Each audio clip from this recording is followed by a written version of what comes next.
think Bitcoin bulls should be inspired by the performance, and it's set up to rally significantly if we get a period of stability in the broader equity markets.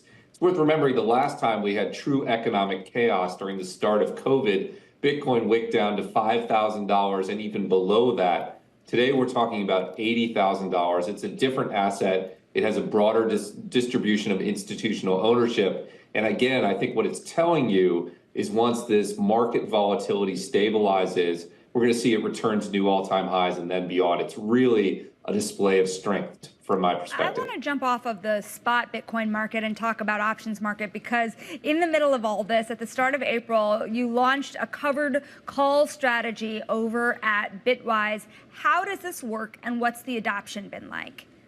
Yeah, we're really pleased by the reception we've had for these strategies. They write covered calls on leading crypto equities like MicroStrategy or Marathon or Coinbase. The idea is that the defining feature of crypto, one of its defining features is volatility. And how do you translate volatility into an asset? Well, you write calls against volatile positions and you can generate really substantial income. So we've seen strong trading, particularly in the MicroStrategy product, IMIST.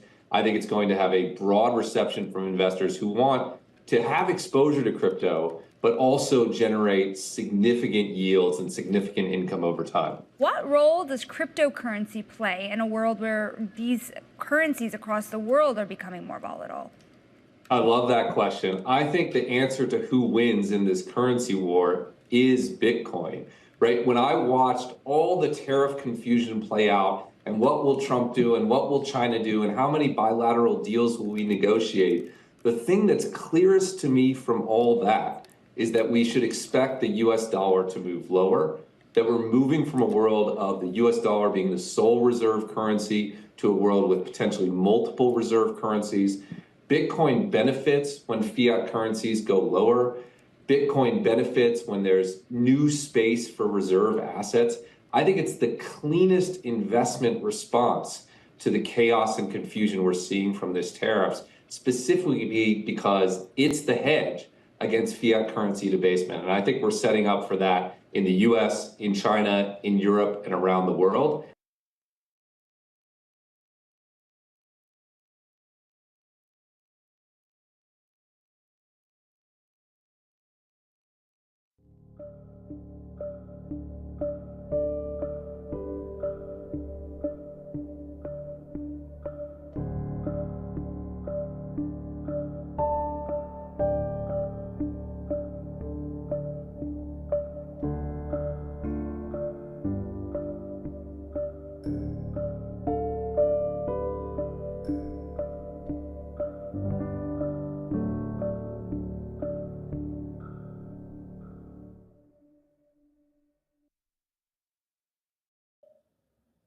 Yo, happy Bitcoin Wednesday, freaks. It's your host, Odell, here for another Citadel Dispatch, the interactive live show focused on actionable Bitcoin and freedom tech discussion.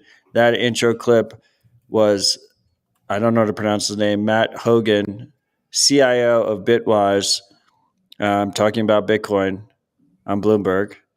It was a little bit of an old clip. Bitcoin was at $78,000. So I don't know, maybe it was like a week old or a week and a half old. The suits are not sending their best clips. There was a scarcity of suit clips out there, and I had to use what I could find. Now that I'm trying to go on another streak of making Dispatch have regular showings. Let's see how far this run can go.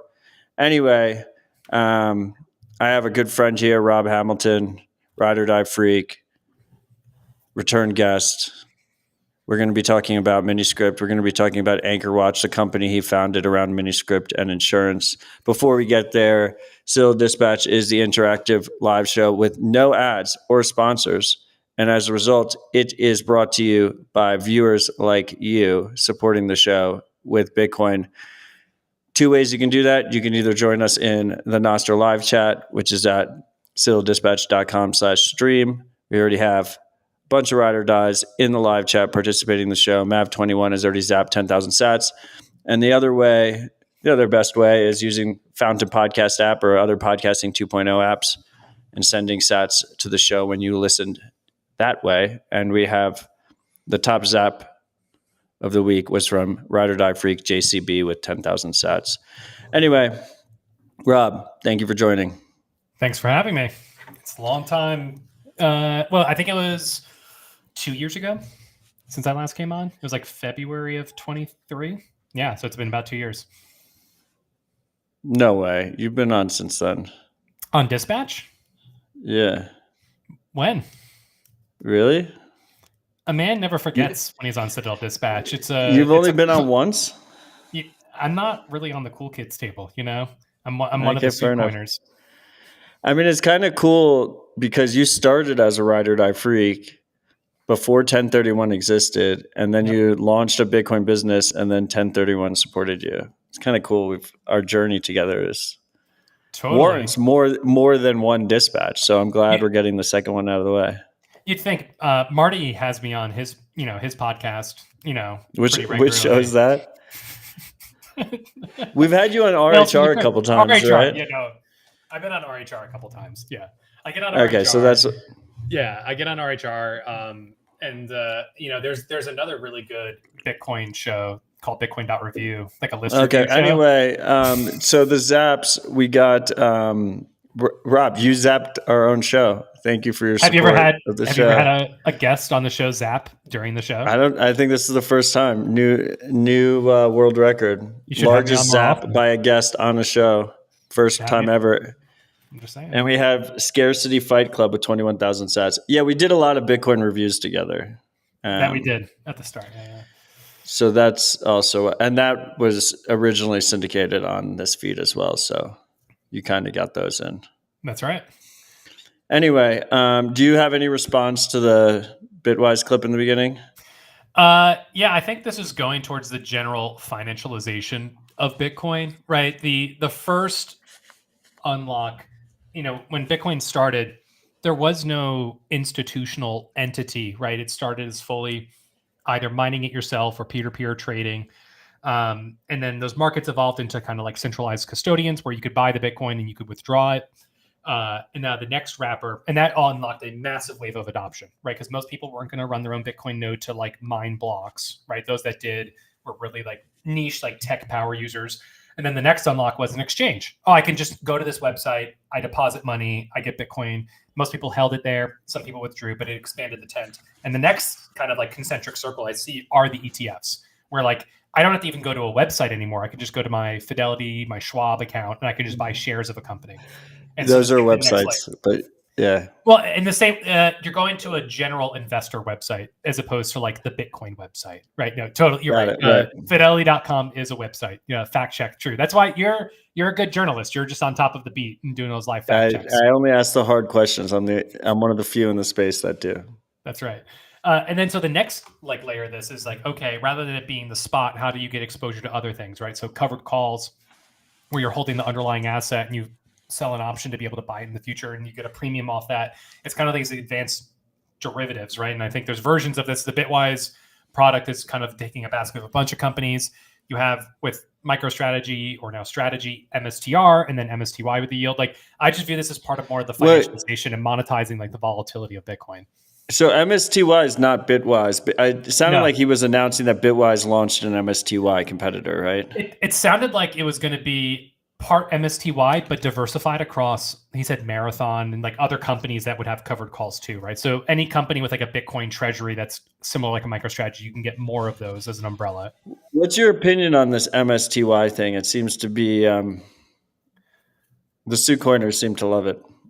So I'm fine with it as like, well, first off, you've already taken a step outside of it's not Bitcoin. It's not the spot Bitcoin. You're holding your own keys, right? So, well, that's the funniest cope, right? Is like I'm still in Bitcoin because I'm buying MSTY. You're just not, right? Like to just be like a hardliner. You're not. I think you're getting Bitcoin price exposure, but that's different than holding the Bitcoin itself. Are you getting Bitcoin price exposure? Well, MSTY specifically, you're actually more of monetizing the volatility of Bitcoin, and so. Not to make this a full Suitcoiner show talking about like stocks and derivatives. It's a good place to start. Yeah, warm in before we get to Yeah, before we put everyone to sleep talking about Bitcoin script. So you basically have stocks with volatility. You can have an option in the future to either buy or sell them. And the more volatile the stock is, kind of like the more ability to be able to monetize these like covered call premiums, because the price, you don't know what it is in the future. And at a high level, like you can tell that I don't really at the highest level, but just you're monetizing the volatility of the MSTR stock, which is, And then you get paid dividends. and you get paid dividends, right? Because you're basically But you're always better off if you're financially sophisticated in doing your own covered calls, because you're paying someone else to run the financial. yeah, they're collecting a fee. They collect a fee, absolutely, right? But then the actual stock goes down as you're getting paid out the dividends. Yeah. So you're not getting any it's Bitcoin decaying. price exposure. So what you're able to do is you could reinvest the dividends to kind of like maintain your position, but you're not getting, right, in that sense. You don't like buy and hold it, and you just like a Bitcoin 10x's. You don't always guarantee a 10x like return. I mean, there was the Matthew Black, he had that company, like, was it 1010 Finance, and people doing covered calls. There are people that were working on like native ways you could do covered call strategy. We can earn yield on Bitcoin by locking up your Bitcoin and doing a covered call strategy. Now, in that case, you are posting up your own Bitcoin. So if the contract exercised it, you could be moved against and lose your Bitcoin, because you had to be able to, give up your Bitcoin as part of that covered call. But it's a different level of risk appetite. I'm noticing it get to a massive crescendo on Twitter, which makes me wonder if the trade's really crowded at this point, if everyone's talking about it and doing it. A lot of people are talking about it and doing it, and they're like selling significant amounts of Bitcoin to do it. That I wouldn't advise. I do find it interesting because I don't see that chat on Nostr. I only see that chat on X. Maybe your Nostr feed is different than mine, but I'm not seeing any MSTY talk. When I talk to investors, it comes up all the time. Totally. That makes sense, because it's kind of like this idea of like you're viewing yourself as a sophisticated investor, and everyone wants to put Bitcoin to work. And this was my kind of my observation was like, wow, there's a lot of Bitcoiners that are really interested in getting yield on their Bitcoin. Right? Do you think this is this the BlockFi of this cycle? Is what the BlockFi, the covered call yield strategy, like wrapped equity token, like wrapped equities. Yeah. Like, I don't think it's BlockFi in the same way, because it's not rehypothecation, if that makes sense, right? Right. It's not gonna, if there is an unwind in the trade, it's not gonna happen the same way. And I don't have any reason to think that it's like outright, like someone just forgot to, someone borrowed against their Bitcoin and then the counterparty lost it. So it's not going to be that level of like crime, but like I could very well see, since there's so much hype, interest, and attention on this stuff, you're going to start seeing diminishing returns on it. And then there's a whole question around the MNAV, where if it starts collapsing to a point where you're paying a premium to buy Bitcoin, and the thesis is that you're able to earn more yield, more Bitcoin per share, so that justifies paying a premium to the underlying spot Bitcoin price. I'm a grug brain. I just view it as efficient markets that over time that is just going to compress. Markets aren't efficient, but yeah. In the long run, I just view it as like kind of like compressing, right? So, well, I mean, the bigger thing is, I don't think it's the BlockFi, even though that's a provocative comment. Yeah. It's similar to BlockFi in that people are just obsessed with yield. Yes. And it's a marshmallow test. Like, they can't just accumulate an asset that increases 60% year over year over the last 10 years. I mean, the other piece I think that's important here is, so the MSTY product, my understanding, has been around for about 14 months. Yeah. And if you crunch the numbers, you'd be better off buying the MSTY, and if you backtest it for the last 14 months. It's a short time frame. Right. I think we have Phil in the live chat. I see you, Phil. I think that at some point, like, Bitcoin is just going to blow it away in terms of returns, right? Like, it's to me, it feels like this marshmallow test, this idea that the marshmallow test, I guess, is used as an example of low time preference and long-term thinking, because the whole idea is like, you could tell a child, like, if he doesn't eat the first marshmallow, you'll give him 2 marshmallows, but most children will just eat the one marshmallow. Totally. Because they want to eat it right away.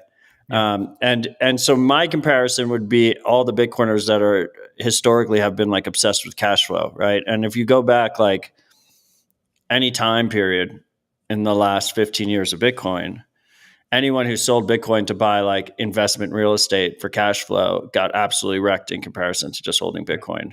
Right. And that's what this feels like. And you don't even get there's not even a tax benefit because you're paying taxes on the dividend and it's regular income tax. So it's usually a higher tax rate. If you hold it in a 401k, is that the same thing? If you No, of course not. Right. But the whole meme is like, oh, I want cash flow so that I don't have to sell my Bitcoin. But it's you could just hold Bitcoin and take, sell or spend it as you need it. And I think you'll outperform it. Oh, by the way, happy tax day, everyone. Yesterday, I hope everyone happy tax day. Yeah, everyone's done their part. I saw the Petrolia accounting team. I gave them a salute, thanking them for their service, doing the good work of making sure everyone pays their taxes. They're great. Yeah. They're best accountants in the space. Yeah, they've been locking down the park. Like they've just been locking it down, getting their work done. I've been staying in a way to make sure they can get their work done. Okay, well, anyway, guys, this is not the topic of the conversation, but macro. I think people that stay home on stack sats will outperform buying MSTY. So just use that as you will. But my final thought would be there's so many premiums when you buy these derivative products that ultimately in the long run, I think that underlying holding the spot Bitcoin with your own keys is the way to actually play the long-term market. We have John with 21,000 sats. Thank you for the zap. Thank you for the support, saying he is the yield. Thank you for being the yield. Okay, let's jump into Miniscript real quick. We talked. Miniscript briefly came up in last week's conversation with Dan Gould. If you haven't listened to that, consider listening to it. You can just search Citadel Dispatch in your favorite podcast app. But what is Miniscript and why should people care? So Miniscript is a way of writing Bitcoin script that could be more advanced and complicated without accidentally deleting your money. So to take it at a really high level, I call it bowling with bumpers, in that to really lay the context, every Bitcoin address that you see on the network, I'm just going to start there and work my way down. Every Bitcoin address is, for the most part, I know there's exceptions, but for the most part, it's a hash of some data. Typically, it's either a hash of a single public key or it's a hash of a script. And what you do under the hood is when it comes time for you to spend that Bitcoin, you say, not just I have these signatures, you say, hey, I have this script and it matches the hash tied to this address. And then from there, the script does the things you want, right? So the very simple one would be just checking the hash and checking the signature, which is a single sig. You use op check sig, does a single sig. And then the other more popular one is you have a script of multiple keys, and then you run op check multi-sig, right? You have a multi-sig. The thing is that Bitcoin, as programmable money, has more use cases than just those. Typically, you see a focus on those two. I would say there's a couple kind of key points. One, software wallets, being able to visualize and explain how it works.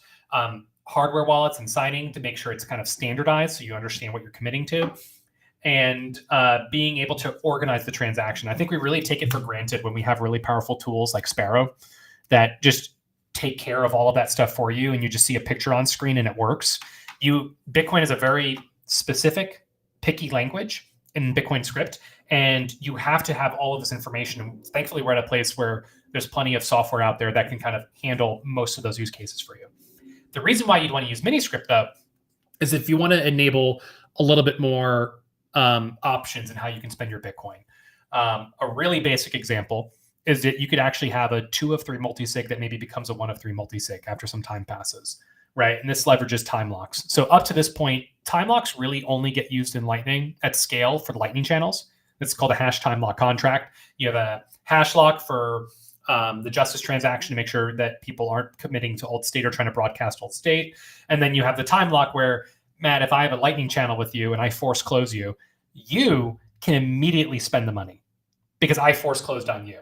But on my side, since I initiated the force closed, I have to wait a period of time. And the reason why that exists, it gives you an opportunity to be like, hey, Rob is cheating me. I'm going to now take all the money in the channel, right? So this is this multi-step, there's multiple ways you can spend a Lightning channel technically.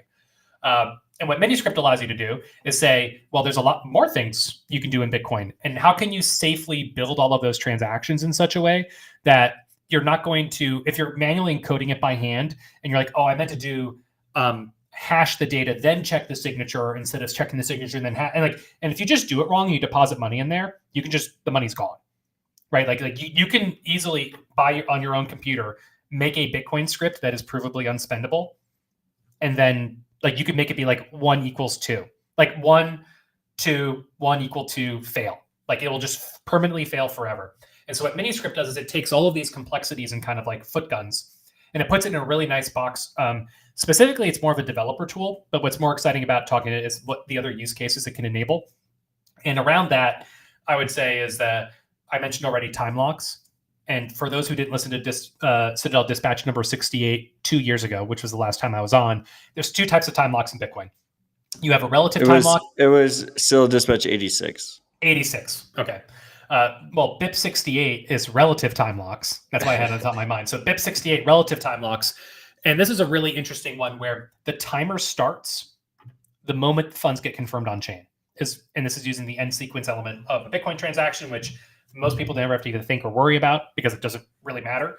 And what that does is that when the moment funds get deposited on chain, you are able to start a timer. And this is actually what Liana Wallet uses. So you can have one wallet, and then based on the last time that UTXO moved, you have a different kind of spending condition. So I could have it set up in a way, almost like a dead man switch, where if I haven't moved the Bitcoin in a year, you can have some other new spending condition get enabled.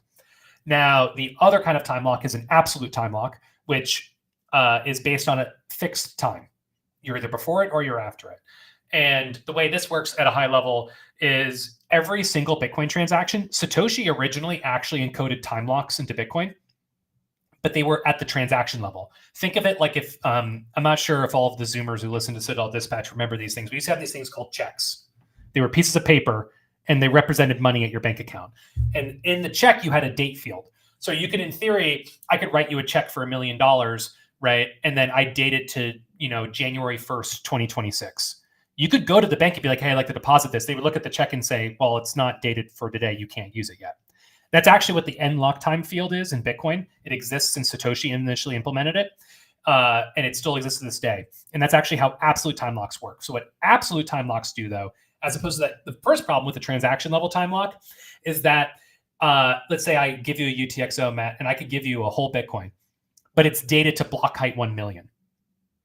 The problem is I could go take that UTXO and I can go spend it before block height 1 million, and then your pre-signed check doesn't do anything, right? Because I've already spent the input. So what time locks do... The check bounces.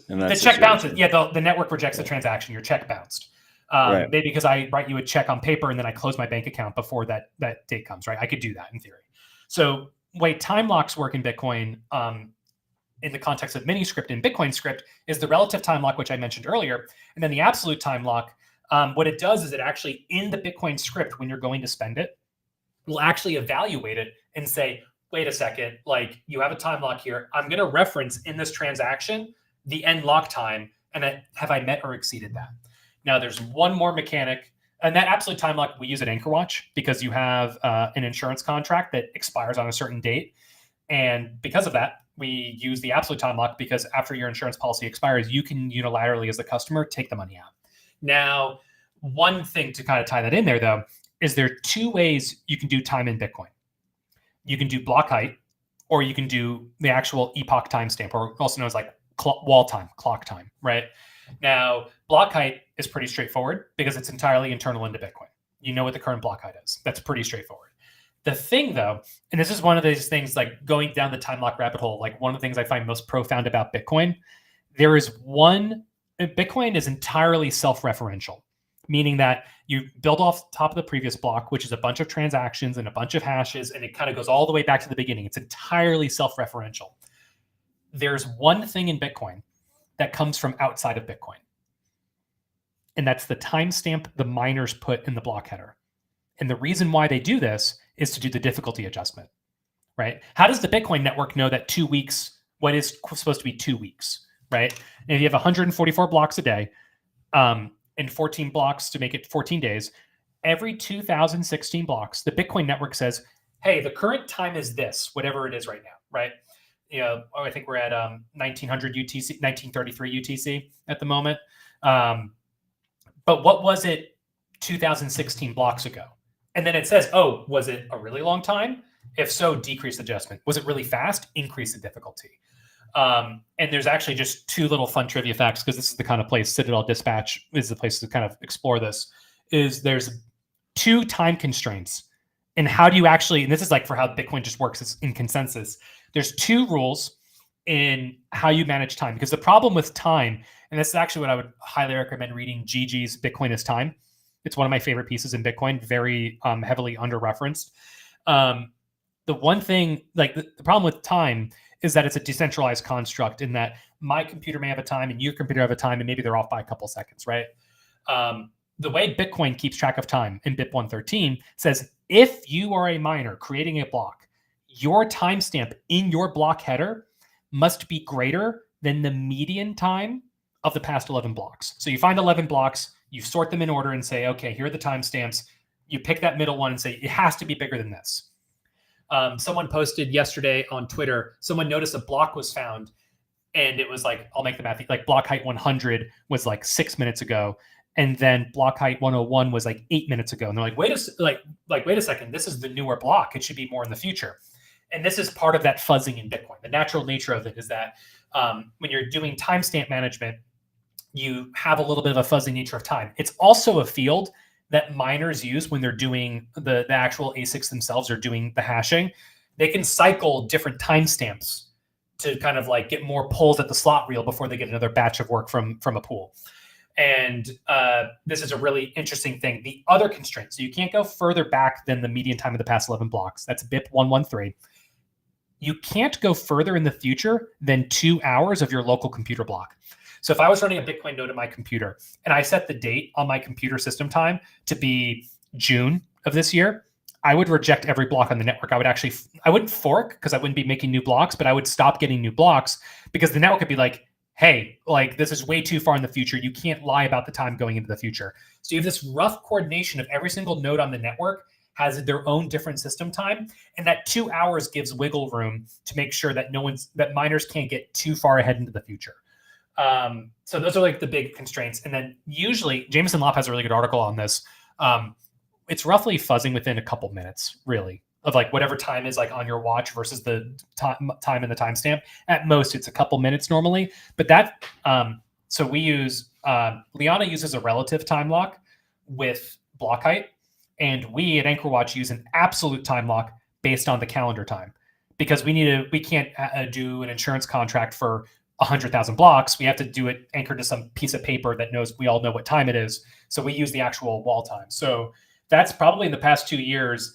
I've gotten better and better at kind of going into those technical details and explaining, just touching the transactions and doing more of it. But you're able to use time locks. So that's just time locks. So Miniscript allows you to do time locks, and everything I described, you could do whatever you want in there. And then you also can do thresholds of thresholds. So you can do a multi-sig of multi-sigs, which is pretty cool. And you also can do hash locks, which is a own different kind of side use case. But at a high level, just kind of talking through this, Miniscript allows any application dev to build kind of whatever policy you want within reason, and it will make sure you don't have foot guns in how you're clicking all these Lego bricks together to be able to build Bitcoin transactions. So that's my time lock and high level technical Miniscript talk. Nice. Great explanation. Thank you. Becca was just on the Natalie Brunel podcast, and Becca described Miniscript in like 3 sentences. And Natalie said, wow, that's way better than Rob has ever explained it. But, I'm here for the freaks. I'm here to give the alpha to the freaks. So I'm here to go into all the technical things, because that's what everyone tunes in here for, not macro talk. Okay. We got to the point where I was just assumed you were just going to keep going. So then you caught me off guard when you wrapped. So that's like the technical side of what Miniscript enables. From a practical perspective, what can users use it for? Yeah. So to take a step back, the first example I think a lot of people think about is degrading multisigs or multisigs Right. that change spending conditions over time. So like I have a 2 of 3 multi-sig, and I lose 2 of my keys, but it degrades to 1, so I can still spend it at some point in the future. Exactly. Or what you could do as an alternative. That's a perfectly valid example. What you could also do is maybe you have a 2 of 3 that becomes a 2 of 4, right? You could have someone offer to come in as a cosigner if the funds haven't moved in a year. By the default, they can't even do anything. And additionally, by like, even when it's time for them to use a key, they only have a single key. So at worst case, So like Uncle Jim mode, I set up my nephew, and he has a 2 of 3, and he loses 2 of his keys, and then at some point it degrades to a 2 of 4. He uses one of his keys. I use my backup key. right. But the whole time I couldn't spend his funds Bingo. without his permission, but I still act as a backup. Exactly. Yeah. So I think that's like a really powerful use case of how you, if you're thinking about it as a sovereign individual, I think that's like the most compelling use case in making it disaster proof. And further, you could have it be maybe at 1 year. At 1 year, it's you, and then maybe after 2 years, it's someone else, right? You can have different things. And what's really interesting too is when you combine Taproot with Miniscript, you're able to actually do these all as different tap leaves. I'm not sure if you saw the recent mempool feature that got launched. Yeah, it's awesome. It's really cool. And for those at home who haven't seen it yet, it allows you to for Taproot addresses. Now, mind you, this will only work if you reuse the address, because by default, mempool doesn't know that address 1 and address 2 are linked. But if you It's reuse only the same obvious address, when you spend. so when you spend, so you can have multiple spending conditions within a Taproot address. And if you reuse that address and you use the different spending paths, mempool will visualize the whole Merkle tree that's used in Taproot to show you the different spending conditions you're using. What's really cool is that people have done this and combined it with Schnorr to be able to do Musig. So you can see a bunch of different single sigs, but you don't realize that those are actually all like different 2 of 3. So you have key 1, like Nunchuck actually implemented this. So you have key 1, if you have 3 keys, A, B, and C, you could have your primary path be key A and key B, right? That just looks like a normal single sig, right? And then key A and key C can be 1 tap leaf, and that only looks like a single sig because you do Musig within that leaf. And then you could have the other leaf be key B and key C, and that's just a single sig because it's Musig underneath, right?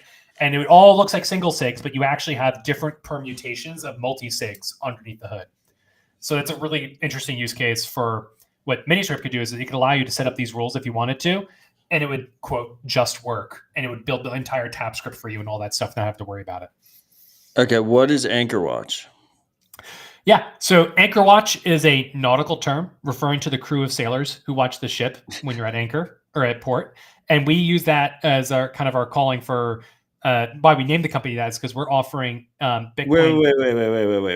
Wait. We're investors. I didn't know this was the derivation of the name. So they're at port. They're anchored. Yeah, whenever you're at anchor, like and are they on the ship or are they on shore? They're on the ship. No, and they're just looking at the anchor and just making sure it doesn't come loose. Yeah. So the more common use case of where it's like the night's watch. So if you have to anchor the ship for night and you're in the middle of the ocean, it's the patrol sentry. You want to make sure you don't drift. You want to make sure you don't drift, don't hit anything. If a ship's coming, you want to make sure they're the night's watch that are watching over the ship. Okay, got it. Okay, continue. Yeah. So that's actually the original derivation of the name, and credit to American Hoddle, who came up with that name when we were initially kind of like figuring out like a good nautical fun theme to kind of like wrap the company name around. So we offer insurance for Bitcoin and cold storage, right? That's the ultimate premise. And that as Bitcoin kind of continues to grow, there's a massive gap in the market for custodians in the amount, kind of like you as an end consumer, what kind of protections you have. Really, like if you're looking at it, I think Coinbase has a $300 million insurance policy and they have $400 billion of assets under management, right? And so if something goes wrong, you're like an unsecured creditor, right? You're not really in a position to be able to, make sure that if you have 1 Bitcoin on there, you're going to get 1 Bitcoin out because it's like fractions of a penny. The insurance they have is bullshit. Yeah. It's not the way that if I was using a custodian, I'd feel good about insurance. And what we've really seen in the industry is that insurance has been used as a marketing tool to be like, oh, well, we have insurance, right? And really, you start looking at the details. You're like, wait a second, do I don't have insurance. You have insurance. You have an insurance policy, most likely with your name on it. I'm not named on it, right? So this gets into like, if you're going to care about insurance coverage. And then it's like they have like one, it'd be like having home insurance, but only insuring like the bedroom.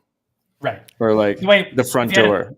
Right. If you had a whole city block and basically you had you had one insurance policy for a single house, but it's a whole like New York City block of like apartments and houses and buildings. Like it's not representative of the amount of risk that sits there.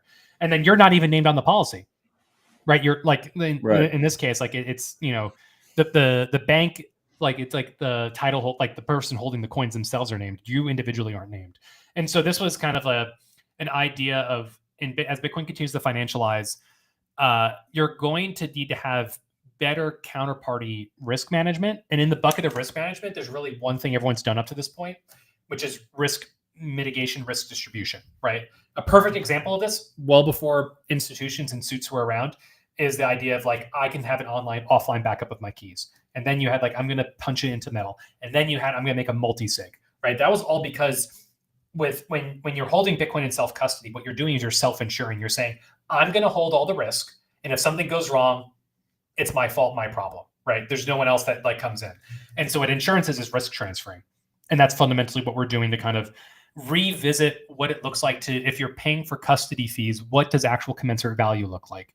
And for us, we are what's called the Lloyds of London cover holder. So we don't have I would say, a superficial Lloyds of London title. We are direct agents of Lloyds of London that manage all of the underwriting, the distribution, and that all gets paired with our custody technology platform, Trident, offering you, when you get an Anchorwatch policy, it's with your name on it, a Lloyds of London insurance policy tied to your Bitcoin in your vault, right? It's a direct one-to-one relationship. It's kind of first in the market. And it's kind of, I would say, our long-term thesis, it's going to be the direction in which institutional custody of Bitcoin starts going to. What's interesting with how we've built our product, the first one that we launched with, is that you also hold keys, right? Which allows a certain level of kind of what we call negative control at Anchorwatch. Never can Anchorwatch unilaterally spend your Bitcoin, ever, bar none, never, no asterisk, no exception to that. For the majority of the life of your vault, it requires keys from you as the customer as well as us, which allows us to do several interesting things where if someone broke into your house, took your keys, let's say you gave them the PIN phrase and they went to go try and sign and spend money, the funds, you may have lost your keys, but you haven't lost your Bitcoin, which is an interesting concept that people really haven't seen so far when you're dealing like in the self-custody model, like a pure self-custody model.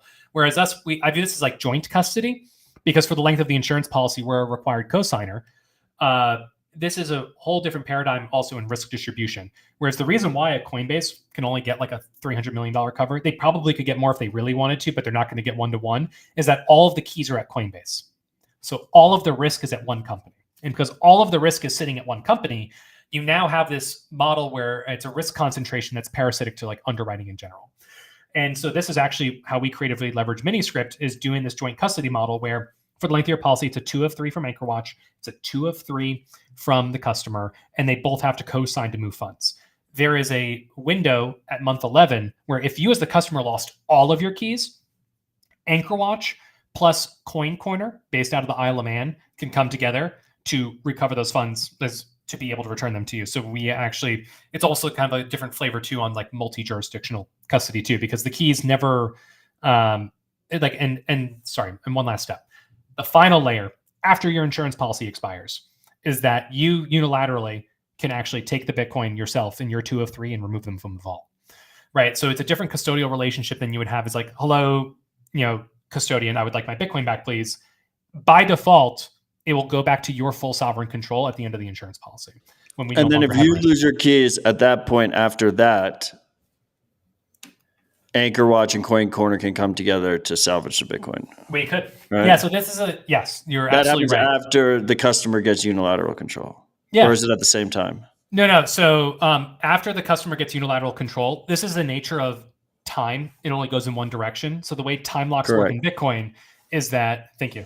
I wasn't sure about that. So the way it works is that you have time going in one direction. Once a time lock has been satisfied, you can't, because the way it works is like, are we greater than or before this, whatever the time is? And since you're always in the future, that spending path is always available. You would need something like an op expire, which is an op code Peter Todd proposed of like, I want to be able to like expire a spending condition after a certain amount of time. Right. No one's really talking about it right now, but like conceptually, you would need something like that to definitively like remove our unilateral control. But we encourage you and ask you to remove your funds out once that expires, because we don't want to be in a position where we're able to participate anyway. So if we don't start the process, so then you have to create a new transaction. Yeah, you can create a transaction out. Yeah, you'd be able to create a transaction to move the funds out. And so what we do actually during onboarding. But then you want to renew, like let's say I still want insurance. Are the policies all a year? Yeah, they're 1-year policies right now. What we are actually able to do is like in 13 months. Oh yeah. Yeah. Exactly. So when it comes time for renewal, we can roll it over into a new one. We're happy to do that with people. Yeah. So we'd be able to help move the funds. Requires an on-chain transaction. It does. So every year you're doing an on-chain transaction to move it into the next 1-year policy. That's correct. Yeah. So correct me if I'm wrong. Anchorwatch is 2 pieces. One piece is using Miniscript to reduce the risk of having funds lost or stolen in a self-custody environment. And then the second piece is adding insurance on top of it because the risk is so reduced that it's actually something underwriters can really insure. Exactly. Yeah, they're very tightly linked in that our ability to distribute, like the technology is what enables it to actually be appeasing to like an appetizing risk for underwriters, right? So it's an interesting way of leveraging very Bitcoin. Low risk specifically. Yeah, very low risk. Incredibly low risk. Yeah, and that's why our pricing starts at 40 basis points per year for the insurance piece. Like, so that's 0.4% to the non-suits out there. That's right. And that's just I think if you're in very, very large size, you can get single digit basis point costs, but that's uninsured or some fractional shared amount of an existing insurance policy that you're maybe pennies on the dollar. I don't know. You'd have to check with who you're working with. But if for most people, they're paying for uninsured custody, they're closer to like the 20 to 40 basis point range already, especially if you're not in large size.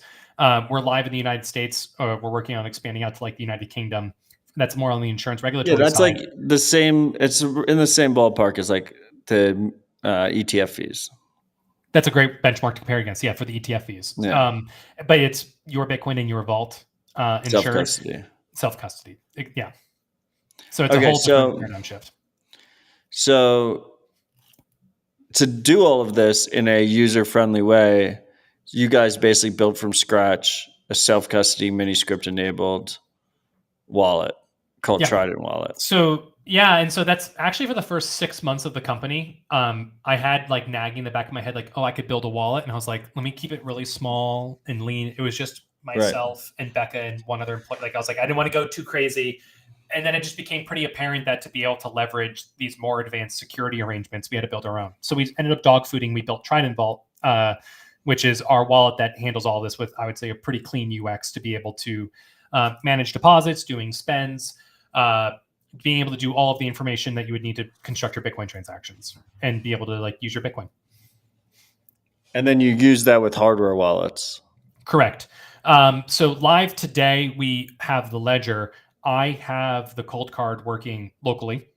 I am working on sequencing that out to be able to turn it on. I have it working for both the micro SD as well as the BBQR. I have it all working. It's just a question of sequencing and then turning it on. Additionally, I used to have the Spectre DIY on an older build work. I'd have to go revisit that. And then there's the Blockstream Jade as well. So there's a couple other wallets that are like in the wings, so to speak, to get at it. For us, it's really important to a nice feature that I like to talk about. For the power users, we give you the full output descriptor of your vault. You can load it into Bitcoin Core. Like I'll have customers that get onboarded, they're super excited, and I walk it through how to load into we have a nice little recovery PDF. You can just copy and paste the command and load into Bitcoin Core and it works. So you can actually look at your own deposit addresses, look at your transaction history, look at all of that, and it all natively works. So it's a whole different, it's nice to be able to also just be able, you don't have to trust us in the same sense, because you can be like, oh, this is what's on my insurance policy. I have this right here. I'm looking at the balances. I see it. I have it's totally matched. So you don't have to natively You can always trust our verify. software. You can verify. Absolutely. Would you say that someone who can single sig with a hardware wallet and Sparrow can do this? Yes. I'm saying you can. It would be a preference down to your hardware wallet, probably for a lot of the single sig Sparrow users would be using a cold card. So you'll get closer to that kind of UX in the future when we add it. The other thing too is we could make a vault that's just a single sig, so you only have one key to manage, you as the customer. Like that's another option too. And then you really, I have one wallet, I have one thing to sign, I keep it here, Anchorwatch cosigns. And at that point, the user experience, once you do the initial setup, like the initial handshake of like, hey, I'm entering another wallet, and you have to do this if it's anything but a single sig. And the reason why is you want your hardware wallet to be aware of, okay, there's some larger wallet that exists beyond my wallet, my hardware wallet I want to be aware of. And you do that registration as a one-time thing. And after that, everything is the same. You pass in the PSBT, you look at the transaction, you review it, you sign it. All of that UX is identical after you do that initial kind of registration. And we do that as part of the onboarding call. So if you have questions, we can walk through that whole thing. And then we're able to kind of set you up in a really nice spot where you're in a position where you have your key, you're able to manage it. If you want to spend, you spend just like you would for any other multi-signature wallet, and it all works. And mostly also too for like a single sig, right? You just pass in the PSBT, it works, kick it out, give the signature, submit it. We do our co-signing, transaction broadcasted to network. So I think the UX has come, especially in the past 2 years, because I know we were downstairs at the Park studio, and unfortunately I'd be sitting there today, but Rod's recording the 256 podcast. So I have to be in one of the other side offices. I was showing you like, here it is, like, and it works like this. And at that time, I was like 3 months into building the initial prototypes, and it was all running in like local code terminal windows and like passing it around. Like it was very janky. We've done a lot of laps and iterations in the past 2 years on really refining the UX. So it's something that you would get with any other kind of general wallet. I have a tweet for that. I don't think it's my pinned tweet, but I could also cross-post it over the Nostr, so people would be able to take. I think I did post it to Nostr. I'm gonna have to go check now. I did like a 10-minute video walking through the UI and showing how it all works. But yeah, like, yeah, that's an awesome demo. I've seen that. Yeah, so it's a good 10-minute like walkthrough if you're curious to be able to understand that. Maybe I'll. But find it's very accessible, is my point. Very accessible. Yeah. It's a very long-winded way of saying you can do it. Listen, if you want like the high signal, less words, you can bring Becca on to Citadel Dispatch. If you want me to wax poetically about Bitcoin script and go long in the tooth, I could. You want me on the show? I will just say that 1031 has invested in 35 Bitcoin businesses. The longest calls are the Anchorwatch calls. They just go on and on and on and on. They're very descriptive in a good way, but they are by far the longest calls. We pride ourselves on transparency to our investors. Okay. So Trident Wallet is used for all the setup and management and whatnot. It's not open source. Why is it not open source? It is not open source. And the question is, why not open source? Yeah. That's my question. So it's interesting. Building a business, I've had a lot of Bitcoin companies ask me about open sourcing it. And for us, we put a lot of time and effort into it. And just to be frank, for today, if we did open source it, it'd probably be closer to an MIT CC license. The NVK license. Yeah, the NVK license. And it's just that... which is you can do anything with it except monetize it. Yeah. And I think for the sake of like being able to independently audit, you're trying to understand the security of it all. You're trying to be able to cross-verify how functions work. Like, I think that's there. It definitely doesn't encourage like a strong open source code base that's like building on top of it because they can't monetize it. I am wary. Well, what's the concern? Like, I don't understand what the concern is. Like, walk me through this. I think, first of all, MIT CC being able to do everything but monetize the code would be a massive improvement. But where's the concern? To me, the business is providing insurance, which, as someone who's seen the inside of your business, is a real fucking pain in the ass of a business to bootstrap and get started. Like you don't just like wake up one morning and like fork code and then get like a Lloyd's cover holder status. So like as far as like moats go, like I mean it's not, you can't fork that moat. That takes like significant proof of work and capital. No, you can't. I guess the first concern is that that's a one-way street. Once it's done, there is no going back. That's like, correct. Yeah, so you should be deliberate about it. Right. So it's something that we always have the option to be able to exercise, but it's something that once it's exercised, you can't undo it. If I were to put it into a general like area of like my apprehension around it, it's having other people come in, standing on top of our work and then monetizing, then competing for existing customers. Like it's not really a surprise, even if it's not on the strict insurance side. I'm quite surprised. We are a very small engineering team. If you include myself, we are 3 full-time engineers. And I'm actually very surprised at the rate of other companies working on Bitcoin custody infrastructure that haven't jumped on this. From really large, very, very large companies that even do like everything in like crypto custody in general, all the way down to smaller players. What I typically hear is that it doesn't hit their target use case or they have to refactor their UX because it changes things. I'm just not looking to give a bunch of people who are going to be competing against my own customers today a massive legs up in being able to take all of our work and time investment into this and immediately giving it to everyone. I'm surprised there aren't like open. It surprises me that people who want to build open source software haven't gone to tackle this problem yet. The closest are the Liana Wallet guys, and Liana Wallet is entirely open source. They no insurance. No, there's no insurance. It's fully self-sovereign. I'm a huge fan of the Liana Wallet guys. I mean, Kevin Edward and Antoine's now over at Chaincode, have done an immense amount of work in kind of being able to like lift up the ecosystem. Specifically, I think Antoine did a lot of the work to get Miniscript into Bitcoin Core. That wasn't a small slouching effort.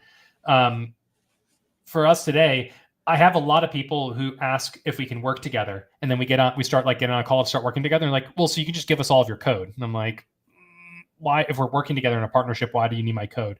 So I've been trying to be discerning, and if we ever pull that switch, making sure that we feel really comfortable about us being able to maintain as an open source project and then be able to also run our business. It's something that you and I know off camera, we've talked around a lot. But for today, it's something that I just don't want to be able to openly just give that out to everyone right now. I'm curious if it's in the best shareholder long-term interest. It's not a permanent decision, though. It's very true that it could be something that we decide later to kind of flip the switch on and make available to everyone. And when we do, we'll have to maintain some level like a full GUI client. I think as an initial step, what we'll probably have to do, just mechanically anyway, is make a very basic open source GUI wallet for people to download for their sovereign recovery. Because you technically can use Bitcoin Core. I'd like to offer a little bit more to end customers so that they have something they can download and have a nicer user experience than using the Bitcoin Core wallet. For those who haven't used it before, it's a rough wallet to work with. And so that's probably maybe the starting place for us to be able to offer some open source software to let people get some of the features and being able to see how it works. Well, I mean, similar to how Unchained has Caravan, right? Unchained has Caravan. Argument. Yeah.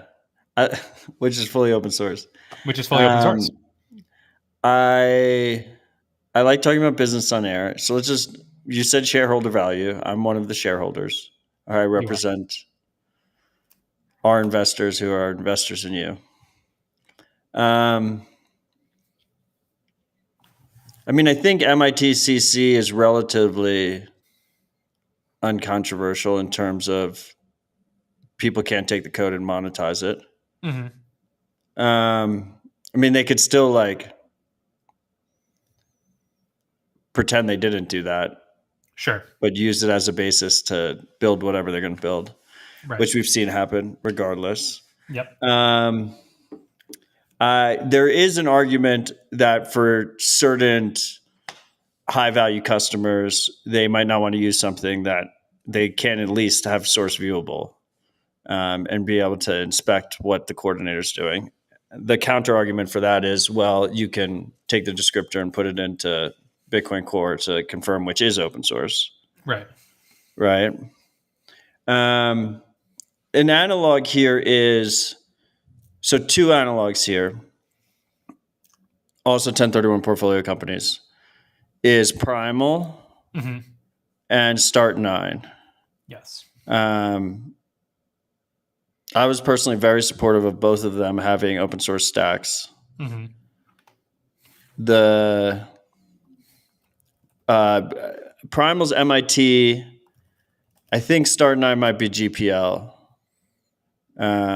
So MIT is you can just do whatever the hell you want with it. You can close source, you can fork it and close source it, and take all the work, build on top of it, not give back, do whatever. GPL, you have to give back. It has to still be open source afterwards. But with Start9's case, they are planning to monetize mostly with services built on top, right? Which is separate from the stack. They still sell hardware, and you could buy hardware for them that they do have a margin in there. They're a business, and they make some money if you buy hardware. But also you can just take an old computer or build your own computer and run Start9. And then with Primal, also premium service kind of type of situation. And I would say like Anchorwatch, you can kind of put in the premium service bucket, even though it's like even more so because like insurance is like such a quagmire and takes a lot of expertise to like make happen. And there's probably an argument that it's a more difficult path. But I also think it's like it's better for humanity, which in itself is shareholder value, right? Like, what is the end goal? This sounds the end goal is flourishing, humanity flourishing, right? Like, you want your kids to live in a better world. So, I guess that's my. I don't really have that's my argument, I guess. I mean, to quote the late great Norman Macdonald, no offense, but that sounds like a bunch of commie gobbledygook. that last line about this is stakeholder capitalism. That's a Klaus Schwab line of like the stakeholder capitalism of humanity. It's for humanity. Klaus Schwab is not pro open source. What for the stakeholders of this planet? Like that's where the value gets created. No. So with that, I can't believe you just called me to Klaus Schwab. Well, I love that Norm Macdonald line. No offense, but that sounds like a bunch of commie gobbledygook. That was amazing. That's a fair response. But seriously, but it doesn't come from a commie perspective. It comes from the opposite. Let's talk some business on air, right? If there, I would say, is probably a general model of where you have certain business logic that you would not open source, which is kind of where you make your money, right? You don't open source the part that makes the money. You open source kind of like the end user tooling. And so first, like on an engineering team with competing like priorities and features and things that to be worked on, we'd have to spend some time pulling out some things that we wouldn't want to open source while giving everyone the general open source tooling. That's not just insurance stuff, right? We've put a lot of effort and thought into the security of how we go about each step of the entire life cycle of a customer. And I could open source everything and they wouldn't, there's no reason for me to open source those things because it's technically functional. I just don't have my guardrails in there that do all of the things that we offer for our security. So now we have to be able to have a parallel like repo of us doing some things, and then we have to kind of like upstream some things. I think they're like that's a time tax, right? Because we're not like, first off, if we went and open sourced it, we probably wouldn't open source all of the front end code. We'd have to make a new general, just like here is the reskinned version. Just like when with Caravan being open source for Unchained, they don't open source the entire unchained.com black dashboard you log into. They have a skinned down version that doesn't have the Unchained branding and it all technically works. So that would be a meaningful engineering lift and task. The next thing, and I guess to repeat this, is like removing and stripping out those features, kind of juggling and managing that in there would be the way you would probably do that. And for businesses that do open source stuff, like I'm thinking about like, no, the big key is not open source, is it? They're MIT CC? Yeah, the MVK license. Right, but they don't open source their server code on how their server HSM works, right? Yeah, I mean, there's a bunch. Because it's their key. No, because it's their key, right? So if it's their key, they don't have to open source that. So like there would have to be like a bifurcation. And I also don't know, like, how do you even verify what's running on the BitKey? Well, that's the other thing too, because it's hardware, right? Like, I like the BitKey project. Like, I think it's great. Yeah. I'm looking to them as someone who are people who have a like, where are you going with this? Open source it. No, because I'm thinking of parallels. You have Unchained, that's open source. You have the BitKey, which is an open source stack. Casa, the app is not open source, but since it's a generic multi-sig, you can load it into Electrum or Sparrow or whatever, and it all works. Right. I'm trying to think of parallels in the ecosystem. And so it's just a lot of like engineering time and effort on our side that then takes away from us building forward on other things. Like I said, I'm not strictly opposed to it, and will probably by the end of this year have some version of an open source GUI that allows like the basic like recovery in the event like you want to be able to, after your policy expires, you want to be able to pull the funds. We'll probably have some version of that, so you don't have to work with just Bitcoin Core. But that's something to keep in mind. And probably we can load that too, so you can have your own software that's loading and checking the balances and doing that stuff. Those are all things that we could probably start with. And since those are just kind of like general features that aren't really special or secret, like I have no problem opening those. I think an interesting part of this too, though, is as a steward of software, we at Anchorwatch are heavily relying on the Bitcoin Dev Kit project, right? And a couple of things with that, there's ways that we give back. One, we're one of the inaugural corporate sponsors for the Bitcoin Dev Kit Foundation. There's a nonprofit that does all of the development for the Bitcoin Dev Kit project. We're a proud sponsor of them because we want to be able to give back to people who build really great software that we build on top of. The second thing, too, is we also upstream code. So when we officially first started working with BDK, there was no real database persistent support. So we helped stand up like the BDK's SQLX repo, and we open sourced that to BDK. And BDK is actually now kind of like built on top of that for being able to have SQLite, Postgres like database support. So those are ways that we are able to kind of give back and feed into the ecosystem. Not to mention just regularly us finding features and requests and like finding like issues and being able to report those that get democratized to everyone using the software. So those are like examples of an in-between where our direct code is not available, but our efforts are still being able to give back to the larger open source software movement. Well, that's awesome. Proud of you. Do you, by the way, I want to correct myself. Start9 has moved to a full MIT license, so you can just take that code and do whatever the hell you want with it. Nice. Which is commendable.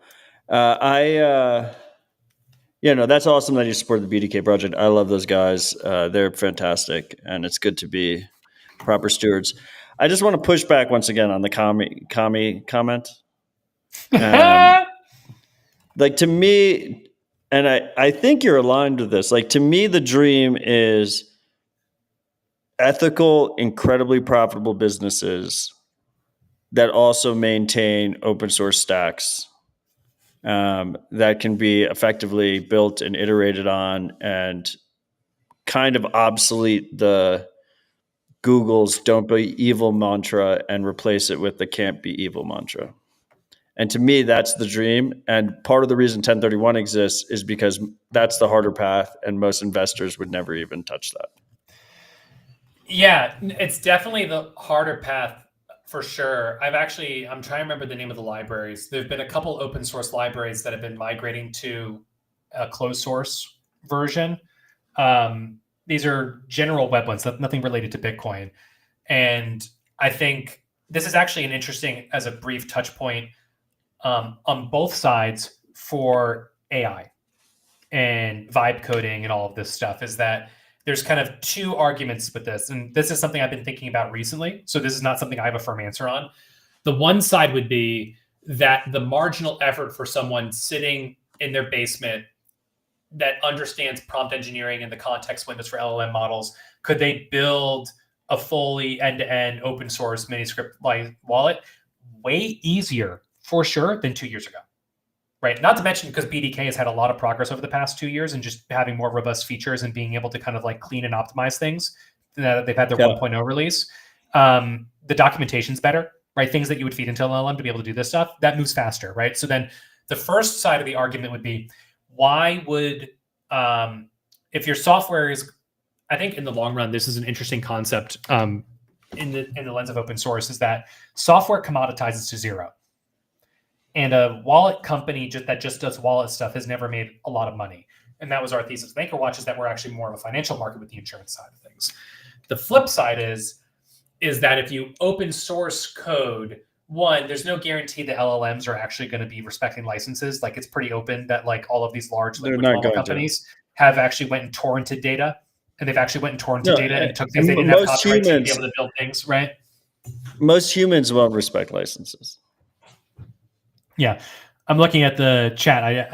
I don't have the Nostr chat automatically in this stream studio, so I have to go back and forth between this and Zapstream. No, it's in the live stream. You can see it.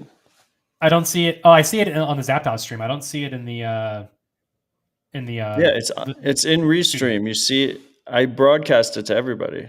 It's not under the chat thing. It's in the.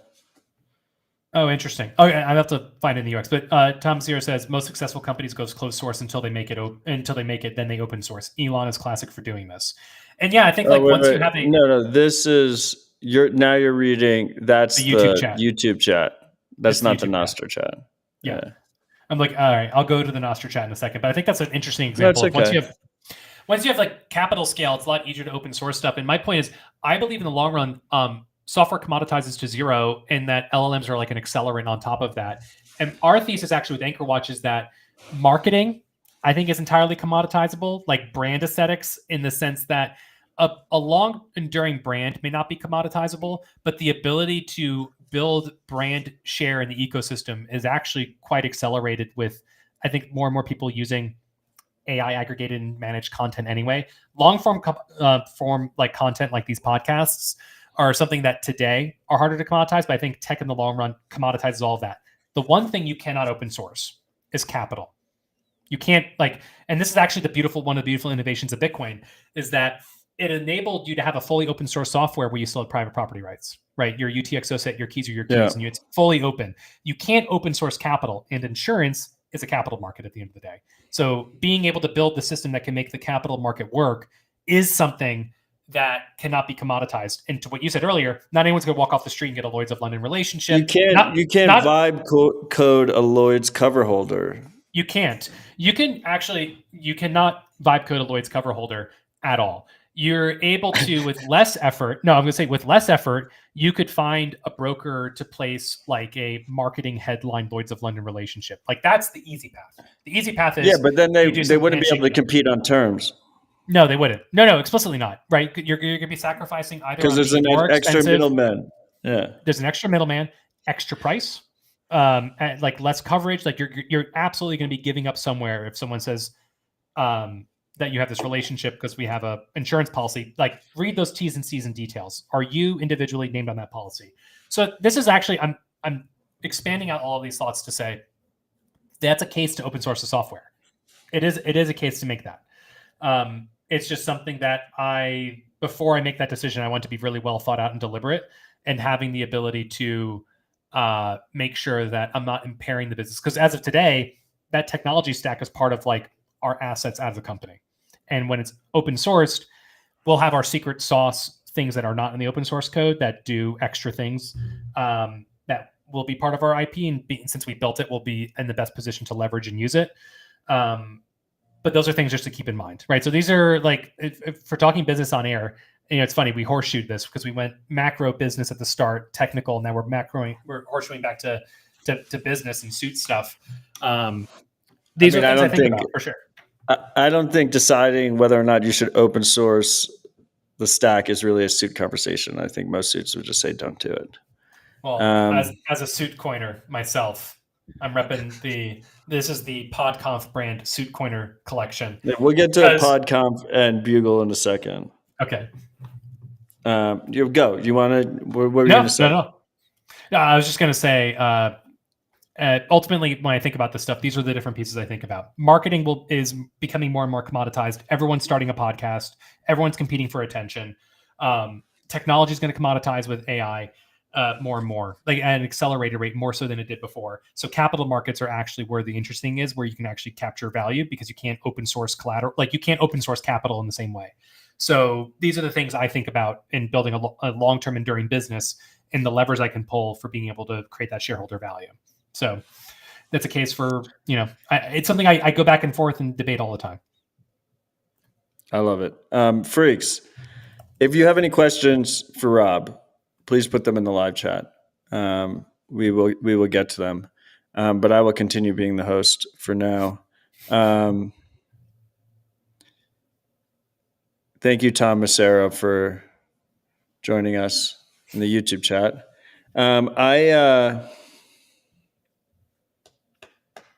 Privacy. Yeah. New customer. Let's talk considering using Anchorwatch. What are the privacy considerations they should be thinking about?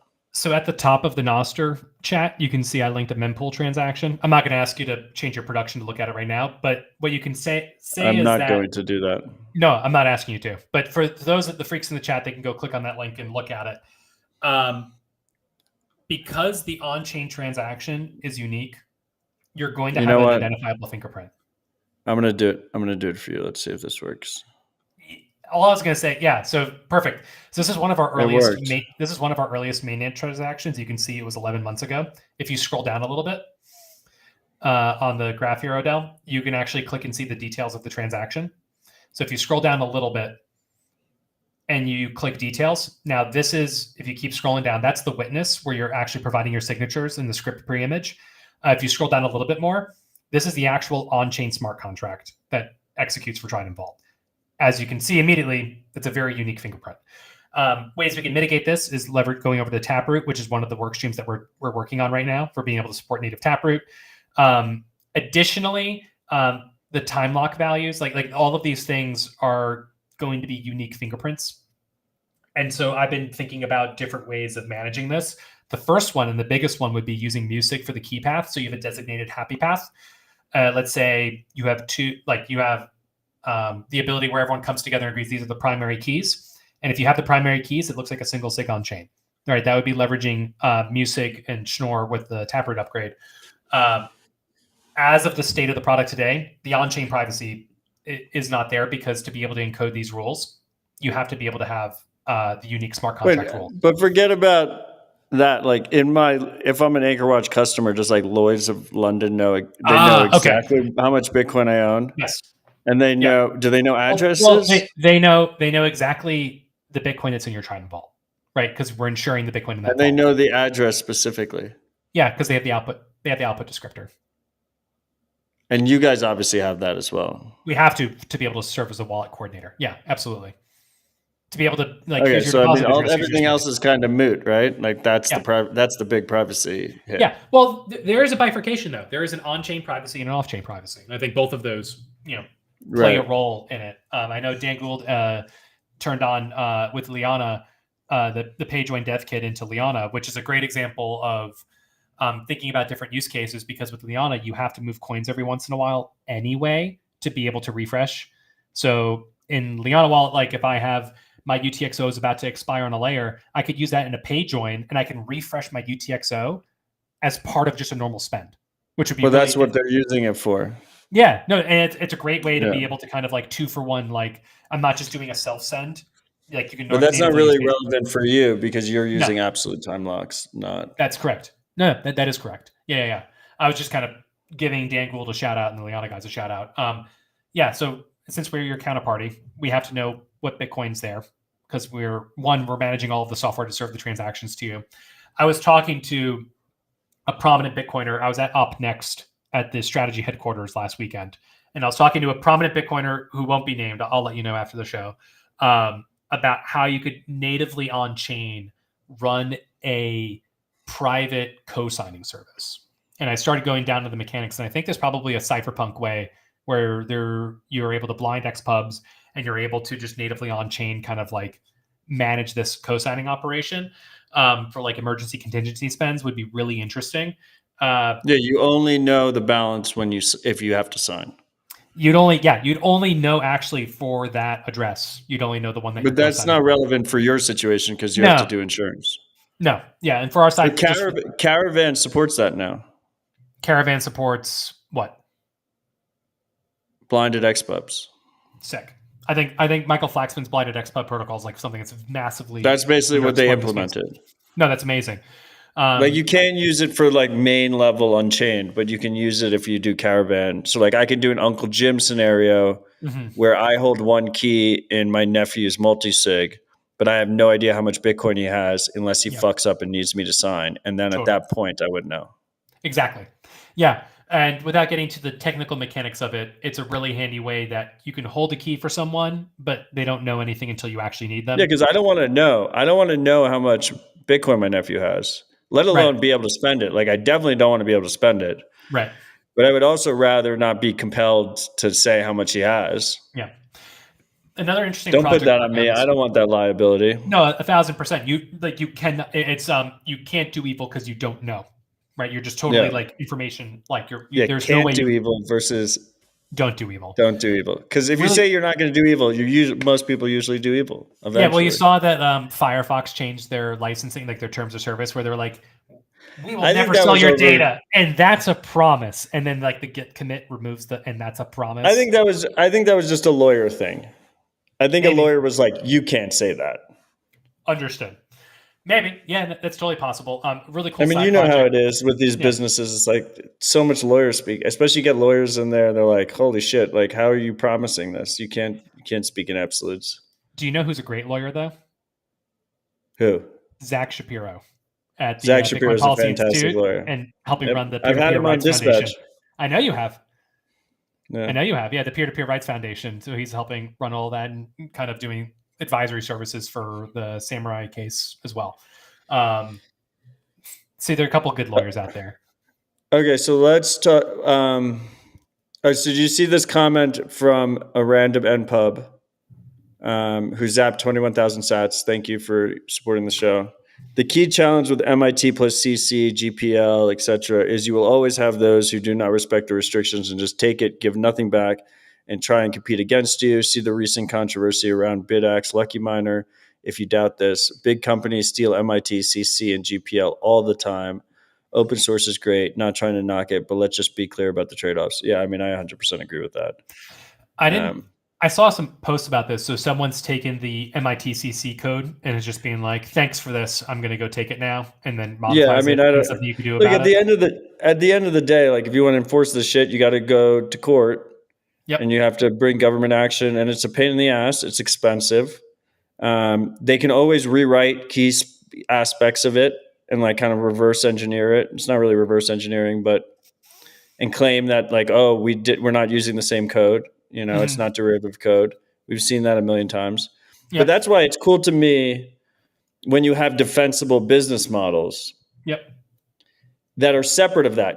I think you have to pretty much assume that someone's going to steal the code. Like don't open source it if you don't think that's the case. I just think you can run a competitive, sustainable business even in that situation. Outside the software. It's an interesting point too, especially tying into LLMs. You could be like, here's this code. Can you do this, but make it look very, very, very different? Yeah, exactly. You literally vibe code your way around the MIT CC, right? It's probably super easy. Yeah. I mean, even easier now than it ever was before because of the LLMs. Yeah. That was my point. The trend is going to accelerate. So yeah, no, I think it's a fair point. And then in 2-3 years, you just load the executable into the fucking LLM and be like, okay, write code that does exactly what this does. Right, but make it look different. Yeah, make it look different. But I'm saying even if it's closed source, right? Just like, okay, vibe code a competitor to this piece of software. Reverse compile the binary. Yeah, totally. Yeah. I can totally see that. Before I forget, also shout out to Arbout is doing the SIG Bash project, which is fun, where it's a co-signing service. He's coming on Dispatch. He's just not ready yet. Hell yeah. All right, but I won't say anything else. I'll let him do it. I've been trying to get him on for like 3 months now. Next week is going to be Evan Kaludis of Zeus. I may be. I have to figure. It's not form. Maybe I'll just announce it here before anyone else knows. I'm thinking about swinging by Bitcoin John and co-hosting a BitDevs with him. Oh, that's awesome. Yeah. It's going to be 2100 UTC on Tuesday the 22nd. Very nice. I'm going to have Evan, and then I'll figure out what the next, I don't know what the next episode after that is, but hopefully Arbed Out comes on soon to talk about the Sig Bash thing. I'm pretty excited about the Sig that. Bash stuff is great. No, I was chatting with him and I did like an initial like test one with him, like doing some test ones. It's this idea of a cosigner. And I think cosigning is going to be one of these evolved models of scaling Bitcoin as well as securing your Bitcoin. So we act as a cosigner at Anchorwatch with all of the insurance and being able to like manage things. You also have like an ARC. The way ARC scales basically is a cosigner. You have this ARC server, right, with your virtual UTXOs. I got to see Stephen Roos do a really great presentation at OpNext talking about ARC. And I want to talk about OpNext, but continue. Yeah, and then Alex B from the ARC Labs team was also there, and he had love Alex. Alex is good people. Alex is great. He had a mainnet demo of ARC, so I got to go check out mainnet ARC. He had a whole. When I was sitting at MIT, he was. Someone was speaking. I won't say who was speaking, and he was sitting next to me playing around with mainnet ARC on his phone. It's here, it's funny. I tweeted it out while it happened. I tweeted out, "You can just cosign things." I was sitting at dinner with Alex, myself, and Shinobi, and we were having a good laugh. And basically, the fact that co-signing allows you to change like custody models, like that's how with Anchorwatch as a co-signer, how that works. And then for scaling too, this idea of co-signing kind of like allows you to have a foot in both worlds of having your own keys and then also being able to do a bunch of off-chain operations. It's collaborative custody. Collaborative custody is awesome. I'm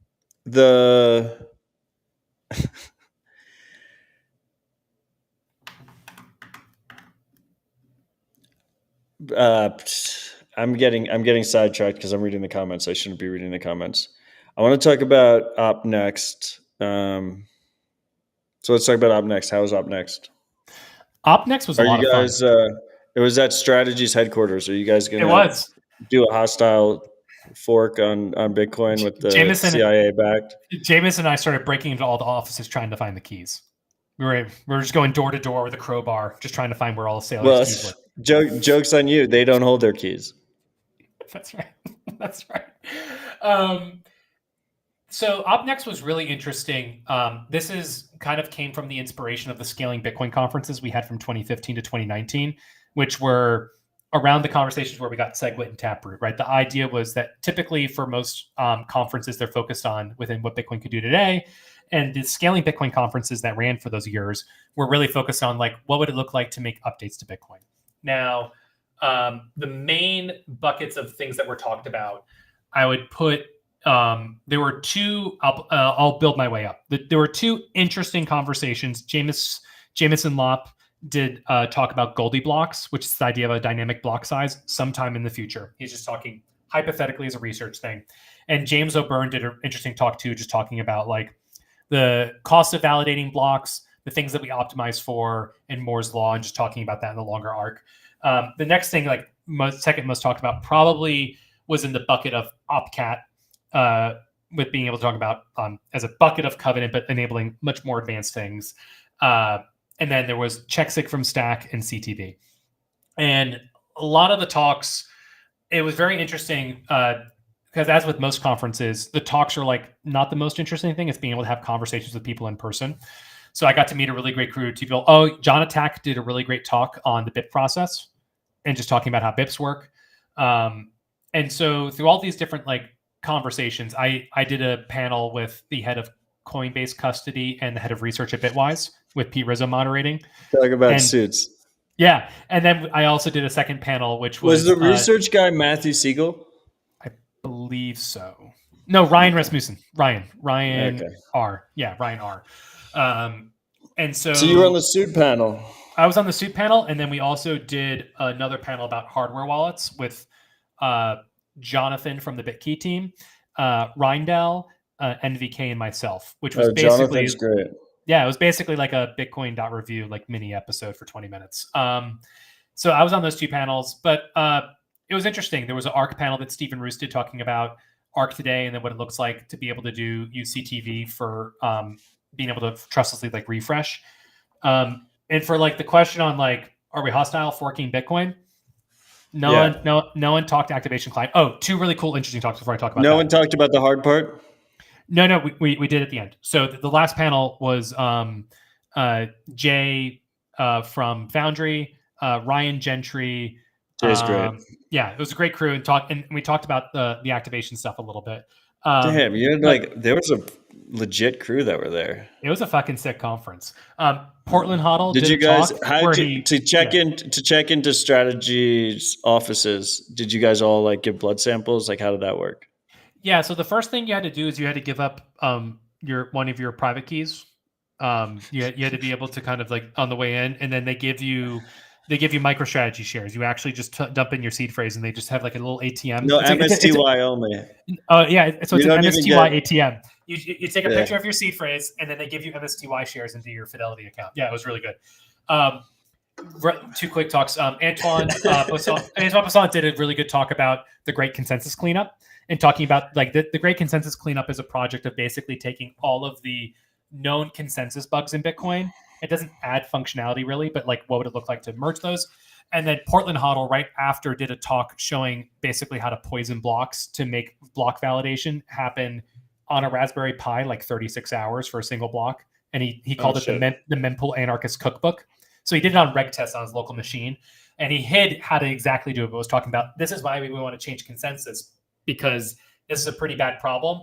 And he was able to, looking at open discussions, he was able to reconstruct and do these attacks. So that was all recorded. It's all live now on YouTube. And Bitcoin Magazine streamed it too, so you can go back and look at those streams.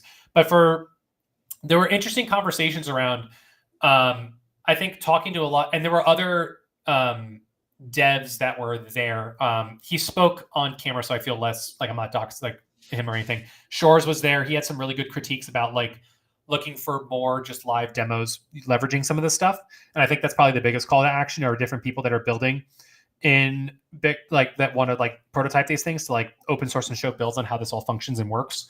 So I think that's kind of the next stage of talking about this. There was an interesting discussion among some around the changing of CTV, so it's only in Taproot and not on legacy script, which I think sounds like a great optimization for reducing the amount of line changes of code and reducing the review and reducing kind of the unknown. So that's something that was kind of discussed. InstaGibbs did a really good talk talking about the things we should be considering and thinking about when we're changing Bitcoin for future upgrades, and thinking about them in the weight units and thinking the scale units. So that was a really good talk. I'd encourage everyone to listen to as well. And so I think the immediate call to action is getting more people building prototypes for all this stuff. But I think there was, I would say, a consensus that enabling these functionalities would be helpful for many different stakeholders across Bitcoin. Even the BitVM people now are fine with CTV. Previously, they weren't. There's an optimization to BitVM if we were to get CTV and check from Stack. So as a coalition of building rough consensus, there's more and more stakeholders come to the table that are interested in this. Me personally, if we had CTV, I'd be able to do CTV vaults, being able to do better vaulting technology on layer one. That would be able to streamline operations and make it safer to use Bitcoin in cold storage. So these are all things that are in the conversation. And for activation, Was Saylor there? No. You didn't get to meet him? Well, I've met him previously, but I didn't get to meet him at his office. Do you think he supports CTV? I think he would probably defer to the ecosystem, and he himself doesn't. He himself would not pretend to understand the nuances of all this stuff. I barely am scratching the surface on the nuance on a lot of this stuff, so I don't think he puts himself in that category. Okay. Well, we'll see. Yeah. Thank you, Pseudo Carlos. Rob is starting to understand Marty's pain. Stop reading the comments. Yeah, no, I feel it. You literally read the comment to read that. So you're a fucking hypocrite. You're a hypocrite. No one likes a hypocrite. I need to pull back. I realized what I was supposed to ask, not about Op Next. Really great. Not a professional podcaster. No. You were mentioning co-signing. Yeah. What are your thoughts on multi-institutional, multi-sig, like collaborative custody between multiple institutions? Customer does not hold a key. Yeah. because people are scared of keys, especially the suits. Yeah. Is that something in Anchorwatch's roadmap? Is that something you guys are thinking about? Yeah. How do you think about it? Yeah, the answer is yeah, of course. I think like multi-institutional custody, like pioneered by Unchained in the loan model. Like they were the first ones to think about this idea of having multiple institutions to be able to manage keys. But they still don't have keyless, right? Well, I mean, keyless is a misnomer, but they don't have a product where the customer doesn't hold the key. That's correct. Yeah, yeah. So those are like two different things. So if I think multi-institution, I think multiple institutions holding keys. That started with No, but I'm Unchained. talking about key, like And the then going to customer doesn't keyless? hold the key.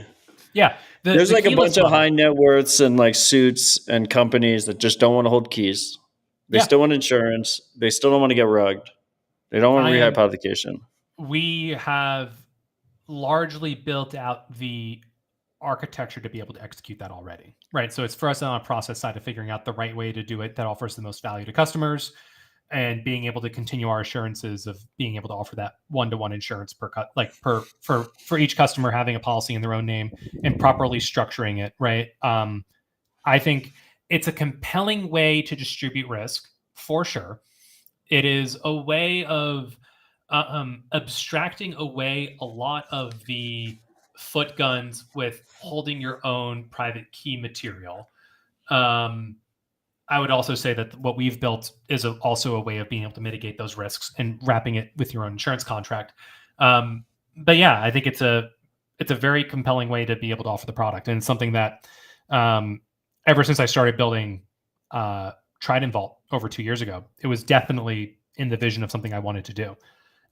When you're owning your own technology infrastructure, you have to think about going about things deliberately and being able to offer the right way to offer in a way that protects customers. And so that's kind of where the thought is going into, is like, as someone who's built out the architecture, understanding the right way to execute it.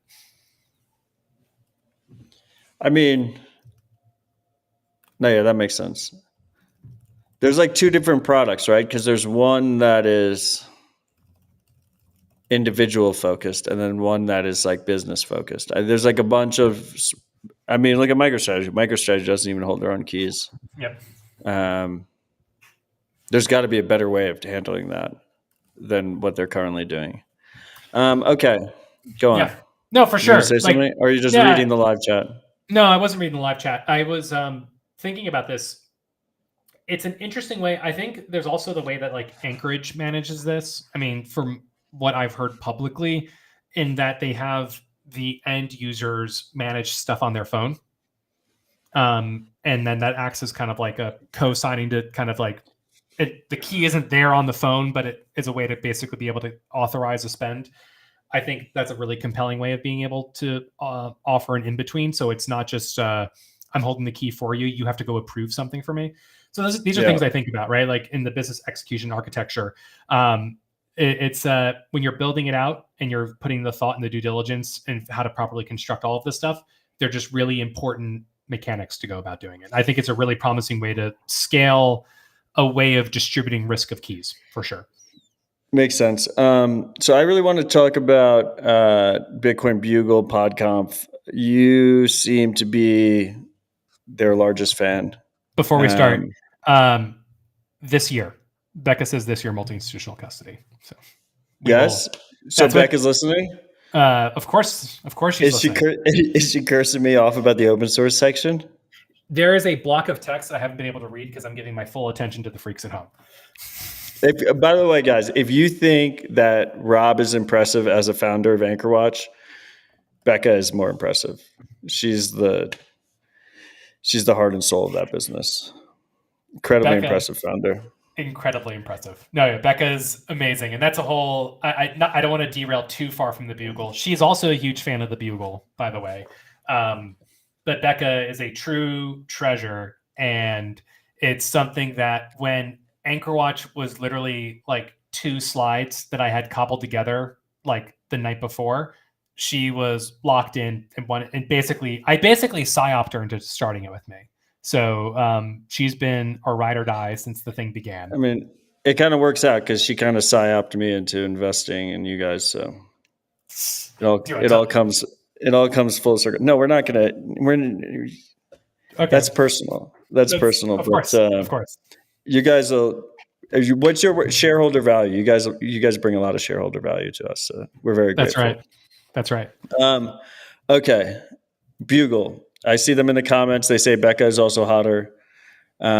You are a massive fanboy of Bitcoin Bugle, PodConf. You're probably their biggest fan, their number one groupie, their number one woo girl. How do you think about the Bugle? Are you on their payroll?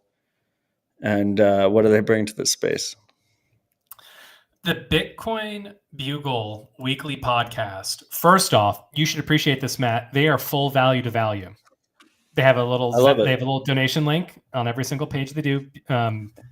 They have their. It's basically just me and them. It's just Dispatch and them. Yeah, and so if you go to their website, bugle.news, they have breaking content. I'm looking at it right now. Their headline article is Donald Trump saves democracy by laying off deep state assassination conspirators. They have is David Bailey, the new Dennis Porter. These are all articles they've written. Should women run nodes in Bitcoin? Financial analysts predict Babylon Bee to file for bankruptcy following the end of U.S. aid. Ripple legal team sends Blockspace letter renouncing claims that they would ever invest in Swan. Trump to appoint YouTube sensation Winston Diesel as governor of Canada. And so they are the ones breaking the thermodynamic news in Bitcoin. Like the Bugle Weekly podcast, first off, we have to give credit to the names. The names behind the organization. You have Dick Greaser. So you have Dick Greaser and Rod Palmer. And they are the hard-hitting journalists that Bitcoin deserves. And they are in an eternal struggle against PodConf, the podcasting conference complex. And PodConf and the Bugle are at a very tight tension of managing, as PodConf says, compliance is defiance. They're not happy with your posting. I went to PodConf's Nostr feed. Their most recent post is only feds use UTC time. So I think that's a little bit of a subtweet at you, Matt. Even though it's a tweet, but it's on Nostr. UTC is amazing. UTC the standard. PodConf disagrees. Wow. I didn't know that they were going to talk about it. I was in the RHR studio a couple of weeks ago, and then Rob walked me to the gas station and bought me cigarettes. That's true. The Bugle, that is a story that happened with the Bugle. For me, the Bugle has the most cunning analysis in talking about it. They also are known for the Maxi Madness podcast. I'm not sure if anyone saw that. They couldn't find out a way to get it on Nostr, which is a huge product node over to... I got to meet Victor at the MIT conference from Amethyst, but then also... he's great. Yeah, Victor's great. And then also over for our boy at Primal, where the polling feature is going to happen? Like when polling?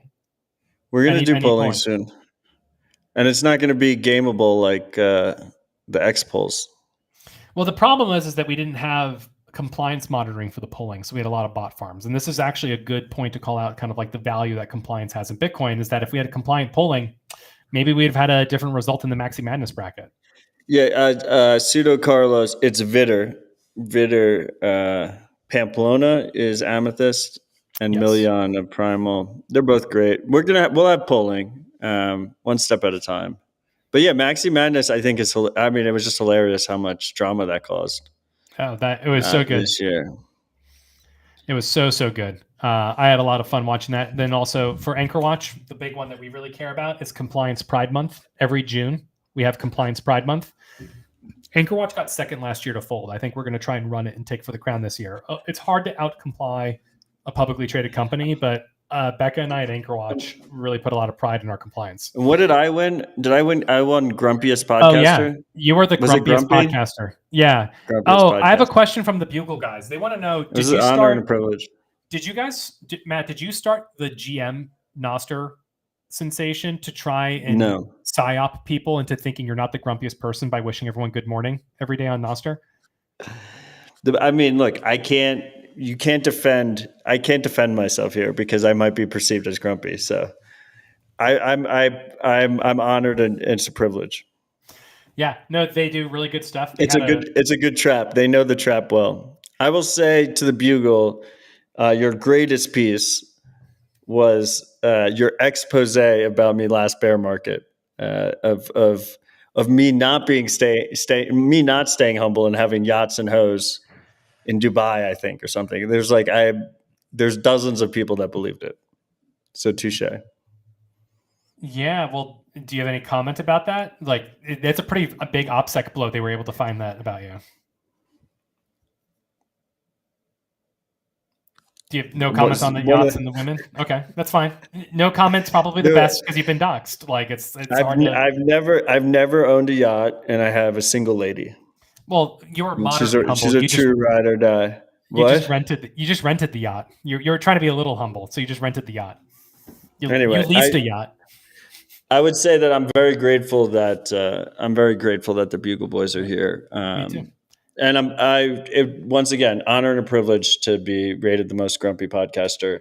The part that hurt was who I was up against more than anything. But the title itself is great. That's right. You did see they were the number one Fountain podcast last week. Dick Greaser had a 90-minute debate with Mike Brock about thermodynamics and Bitcoin. Yeah, that one was just mean. That one was just mean. My favorite takeaway for that was Dick said that Atlas Shrugged is a good book because cigarettes are a main character, and I never thought of it that way before. But this is why Dick is a credentialed journalist, has put in the thought and work into all this stuff. That was definitely hilarious, but probably the closest the Bugle has come to crossing the line. They do really great stuff though. The Bugle Weekly Podcast, they only are on Fountain. They don't post anywhere else. They post like all dominate of their Wave. They dominate Wave Lake. There's it's a Wave all Lake AI generated slop. Well, it's so good. They were on the AI wave way before it was mass commoditized. They did an ad read from me that I did. They did not use AI. It just sounded like AI. But it was my ITT Tech cypherpunk degree and how I used to work at Best Buy. Tech. And then I went to ITT Tech school. Yeah, that's a reference that the Zoomers do not recognize. Online ITT university, Tech. like online university for their cypherpunk school. And I went from working at Best Buy on the Geek Squad to starting my own Bitcoin company. And that was all thanks to the ITT Tech cypherpunk school. And they put these ad reads right in the middle of everything. It's very beautifully architected. I've been on.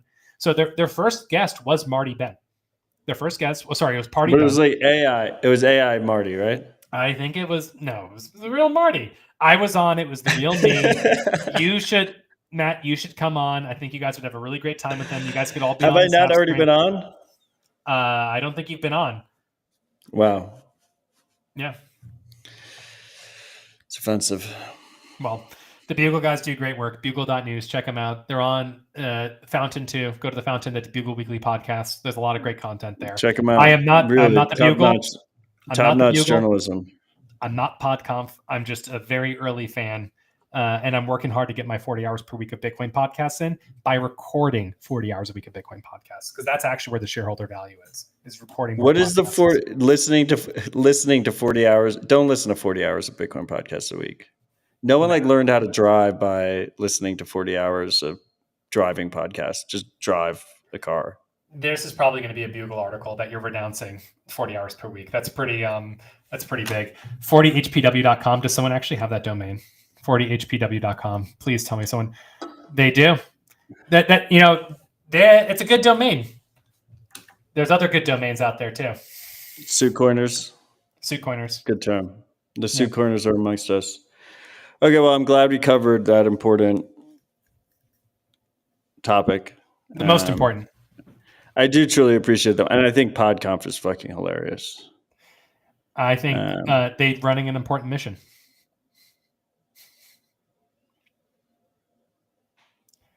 I'm sorry, I'm reading the comments. Pseudo Carlos is listening to our full back catalog of RHR, and I feel like I negged him by telling him not to listen to 40 hours of Bitcoin podcasts per week, and he's okay. When Carlos said that I was like one of the first. What was it, Carlos? You said I was one of the first like live donations for RHR, because he was looking through the backlog and it was like 2018 or something, and I did like I did some sort of donation or something, and he said I was the first. We're like a BTC Pay server. Yeah.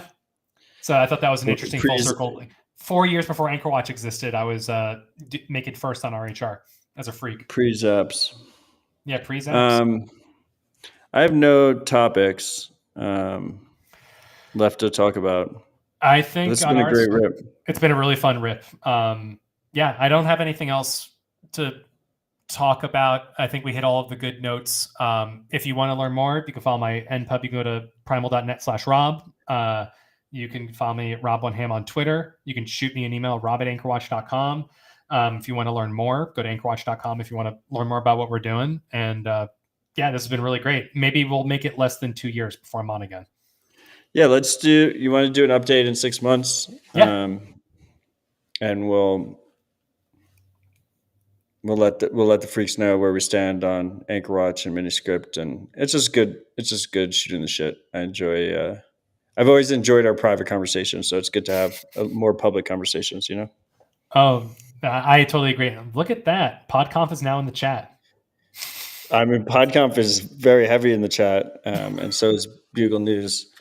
And I appreciate either both of them or the same entity, depending on how you look at it. They're both great. Freaks, thank you for joining, particularly the ones in the live chat. Thank you for supporting the show. If you support the show with sats, it does mean a lot. It keeps me coming back and stops me from being grumpy. So thank you for being a part of that. And share with your friends and family. They can search Civil Dispatch on YouTube or their favorite podcast app. Click the subscribe button, steal their phone, click the subscribe button for them. Next week, Evan Kaludis is joining. We're going to talk about Zeus. We're going to talk about Cashew. And that is the 22nd, Tuesday, at 2100 UTC the standard. We should eliminate all time zones and just use a single time zone. Doesn't have to be UTC, but it could be anything. And block height is for past, UTC is for future. You can't do future block height. You have no idea what the variance is going to be. It's true. Entropy. Doesn't work. What else? Anchorwatch.com. They don't bite. You can reach out, see if it fits for you or not. They're happy to walk you through the trade-offs and how it all works. And they're just a great team. And I'm proud to support them. So anyway, Rob, thank you for joining. Thanks for having me. Much love. Love your freaks.